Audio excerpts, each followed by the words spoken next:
Alors, David, Étienne, Gabriel. C'est beau.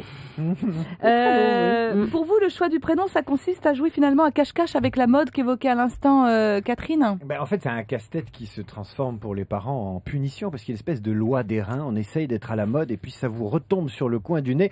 Vous prenez un couple qui s'est juré de ne rien faire comme les autres. Vraiment un couple qui pense qu'il est seul au monde, qu'il est super tendance, trendy, bobo, tout ce que vous voulez. Pour ce couple, c'est certain, jamais, mais jamais il ne donnera un prénom à la mode à son enfant. Alors pendant 9 mois, vous entendez ça. Vous rencontrez le couple et vous lui posez cette question rituelle. Vous savez ce que c'est? Ah ben non, on veut pas, et même pas si on voulait savoir qu'on ne dirait rien que non. Donc voilà, c'est comme ça. Et bien sûr, dans le genre question bête, vous insistez et vous demandez au couple qui attend son enfant. Et le prénom, vous avez trouvé? Oui, on a trouvé, mais on veut pas le dire parce que c'est trop original et qu'on veut pas se faire piquer l'idée.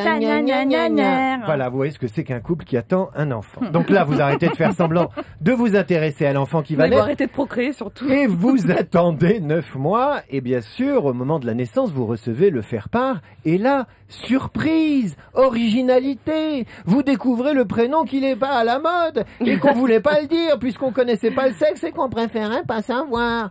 Le prénom, donc, c'est, alors voilà, Lucas, Emma, Chloé, Nathan, Léa, Mathéo, Manon, Jade.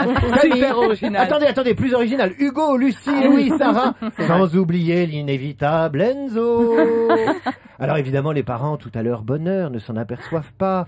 Mais ils sont dans le top 10 des prénoms tendances qui ont été donnés à des centaines de milliers d'enfants qui naissent chaque année dans ce beau pays. Alors, qu'ils voulaient faire dans l'originalité, mais non, leur prénom tendance ne permettrait pas de retrouver son enfant dans un jardin public, puisque lorsque vous appelez Lucas, il y en a 3 qui tournent la tête, et quand vous appelez Chloé, il y en a 5 qui se mettent à pleurer.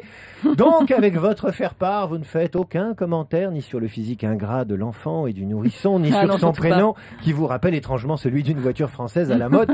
Aucun commentaire. Mégane. En fait, exactement, quand on est passe de donner un prénom à son enfant, on croit qu'on va être original, mais non, dans 80% des cas, j'ai inventé le chiffre, mais je pense qu'il est bon, on fait